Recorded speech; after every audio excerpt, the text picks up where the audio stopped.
Taksi менен официант эң кыйын, эң жоопкерчиликтүү, эң мындайча айтканда жаман кесиптердин бири десек дагы болот да. Эмне үчүн? Мен жаштарга айтат элем, өзгөчө бойдокторго айтат элем, мээңерди ар дайым чарчата турган, иш аракетке келтире турган, колуңар бутуңар деле эмес, физический жактан эмес, мына мени иштете турган иштерге көбүрөөк басым жасагыла. Себеби мээ жактан көбүрөөк өнүгөсүн, көп чогуларга чыгасың. Таксидечи, официанттачы, клиент келди, барасың ошол жер, болду. Таксидечи, алисеже бүт сени кайга барышың керек, каяктан кайга келишиң керек, бүт белгилеп койгон, ошонун чызган чызыгынан чыга албай жүрө бересиң да. Башка жумуштарда, мени иштете турган жумуштарда, илим маселелерде мээң дайым кыйналат, дайым өсүүдө болосуң да, дайым окууда болосуң, үйрөнүүдө болосуң. Бул жерде эч кандай үйрөнө турган нерсенин өзү да калбайт да. Бул деген арам кесип деген эмес. Болгону, урматтуу мекендештерим, Путин дагы таксилик кылган, устаздарыбыздан көп, Абдышкүл устаздан көп кыйналып таксилик кылган. Мисал үчүн айтып атам, убагында туалет тазалаган Абдышкүл устаз мисал үчүн убагында. Бул дегени жаман кесип, арам кесип деген эмес. Айтайын дегеним, убактылуу иште бул нерселерде. Бирок өзүңдүн кесибиң, өзүңдүн максатың, өзүңдүн ийгилигиң болсун, өзүңдүн багытыңды бербе. Да, адам кээде мажбур болот. Кээде бул мындай ар бир адам мажбур болуп калышы мүмкүн такси кылганга, башка кылганга, бирок ал жер сенин түбөлүк кесибиң болуп калбасын да, сенин максатың болсун, урматтуу мекендешим.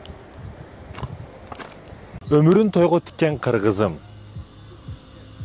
эч өзүгө албастан элине берген кыргызым, бардык акчасын жыйнап Россиядан, Европадан, ар жерден кыйналып иштеп келип, бардыгын бир күндө чачып бере турган кыргызым.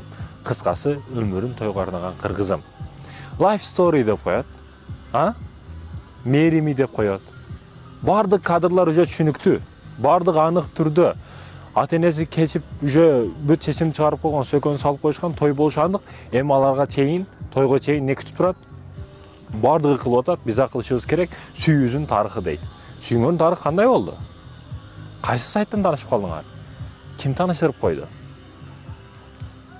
Мусурьяшталда таанышкандар Мусурьяшталга барып лайф кылыш керекпи? Анық нерсе болот атпайбы бул нерсе? Силер турмуш курушуңар анық, анан кадрыңар дагы анық, ушул нерсе болушу дагы анық. Ал келип, бул келип, ичине гүл жүрөк бирдекелерди кылып алып, эки жакка элдин көзүнчө реклама кылып басыштын не кереги бар? Буга акча сарпташтын не кереги бар? Баягы ушу той маселелердин кээ бир маселелерди айтып тура көрдүм. Азыр электроника, техника өнүккөн заман болуп атса, тойго келди, мына деп жөн эле телефон аркылуу сообщение жазып койсо болбойбу?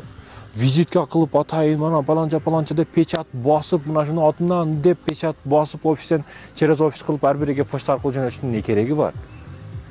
Бирөө эми ушунча жөн эле мурда жөн эле айтылат эле тойго дагы. Азыр ушундай визитка анан сообщение башка. Жок, азыр заман өнүккөн заман. Бир эле даярлап туруп бардыгы сообщение кылып жөнөтүп кой, болду. Ушунчалык кадырлап сыйлаган адамың болсо, простой эле кагаз менен барып берип кой, болду, ушул эле. Кымбат визиткаларды кылбастан. Ал визиткалар өзү кайсы туалетте кандай болуп кетишин өзү жакшы билебиз негизи. Ошондой экен, тойлор маселесине, ысырап маселесине ойлонушубуз керек, ойгонушубуз керек. Мындай ырым-жырымдардын ачты нерселердин бизге кереги жок. 1 2 3 дейт. 3 2 1. Аллах табарак ва таала жараткан кереметтердин бири 7 өгүз, баткенче айтмакчы, 7 бука дабыз мекендештерим. Мана Аллах табарак ва тааланын керемети. Өзбек туугандарды айтмакчы, тамаша кылың, тамаша. Тамаша. Бул жайлоолор, бул кереметтер Кыргызстанда бар. Мен кепилдик берем, башка жерде жок. Бул топурактар башка жерде кездешпейт. Топурактарда необычный топурактар. Археологдор келип издей берсе кем жер ушул жерде өзү. Но неме бука формасында карасаңыздар мекендештерим, анан жети болгондуктан жети бука, региондордо жети бука деп аталып койгон айылдар дагы. Жети деп кылгандын себеби ошо жети да, бука формасында болгондуктан ошондой жети бука деп аталып койгон. Балким төө сымал болгондо жети төө деп аталып калмак да. Бирок жетиге букага окшош, мына формасы жаткан абалда, мындай алдын бука. Ошондуктан жети. Бирге көптөгөн туристтер келет. Бир эле кошуна казак, өзбектер эмес, Европа бардык көп жерлерден келет да. Мунун сүрөттөрү күчтүү фото дүйнөсүндө көптөгөн рейтинг боюнча да өтө баланстарды бербейт. Көп орундарды элеген биздин кереметтүү жетөгүз жергебиз.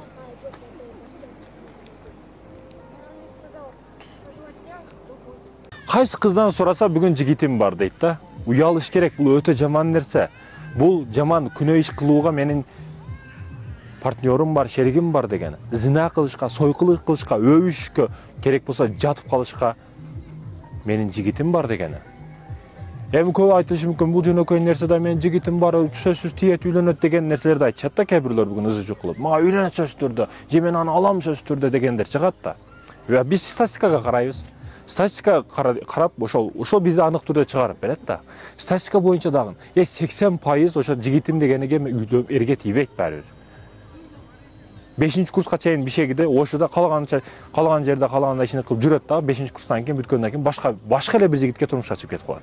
Көп учурда ушундай. Же жалганбы? Чынбы? Көп учурда ушундай. Биз статистика ачып берет. Жигитим бар дегени бул кылмыш кылууга, күнөө кылууга менин шеригим бар деген. Бул уят, бул кыз баладан чыгышы мүмкүн эмес нерсе. Мусулман кыздан, кыргыздын кызынан бул нерсе сөз чыкпашы керек. Жигитим бар, деп. Сыймыктанып айтат. Уят эмес бул нерсе. Ошондуктан, урматтуу эже карындаштарым, ойноп сүйлөсөң дагы ойлонуп, ойгонуп сүйлө. Балким бир салих, имандуу жигит, байлыгынан дагы, иманынан дагы бардыгы красавчик жигит сенден ушул нерсени сурап калышы мүмкүн. Чындап ата-энем жиберем дей турган жигит. Дароо эле жигит кыз болуп ойношуп жүрүш эмес, дароо эле жигитим ата-энем жиберем деген жигитке сен ойношуң бар дегенде маани кеп калат да. Бул чындап ушундай нерсе. Никеси жок жүрүп атасың, бул күнөө кылып атасың дегени. Ушуну билип алгыла. Жигитим бар дегени андай кылгам, эки жака барганга, никесиз кээде өбүшүүгө, же романтика кылып кафелерде отурууга уруксат деген маселе жок шариятыбызда, динибизде. Ушуну түшүнүп алыңыздар. Ошондой экен, урматтуу эже карындаштарым, эркектер силер дагы көп учурда ошо девушкам дегенге үйлөнбөйсүң сен. Эч качан үйлөнбөйсүң сен. Девушка ал жөн эле пайдаланыш үчүн болуп калды азыр. Кудайым өзү сактасын. Кудайым өзү сактасын. Бир алымга суроо берет экен. Көп эркектер бар, көп кыздар менен жүрүп кеткен. Аларды эмне үчүн красавчик сонун эркек дейт? Ал эми бул жакта бир аял туура эмес көбүрөөк эркек менен жүрүп койсо, бул бузуку сойку аял дейт деп сураса, баягы алым жооп бериптир. Эми кулупту ачкан биз айтмакчы калет. Бул кулу болуп турган. Бул жерде калет келип ачат. Муну калетти эркек деп ала турган болсок, бул каалаган жерди ачып кете бере турган болсо, бардык кулупту. Бул чындап сонун зор кулуп. Калет дегени. Ал эми кулупчу? Кулуп туш келген калет келип кулупка түшүп кете берсе, бул албетте бузук кулуп дейт экен да. Кулуп чындап бир эле калетке ылайыктуу. Калет. Келит да. Канча жолу айттым? Ошондуктан урматтуу мекендештерим, айтайын дегеним бул албетте тамаша, бирок чындыгына жараша маселелери өтө көп. Кээде ушу эркектерди жин темасы, анан аял темасын алып кирсең чыгалбай калат.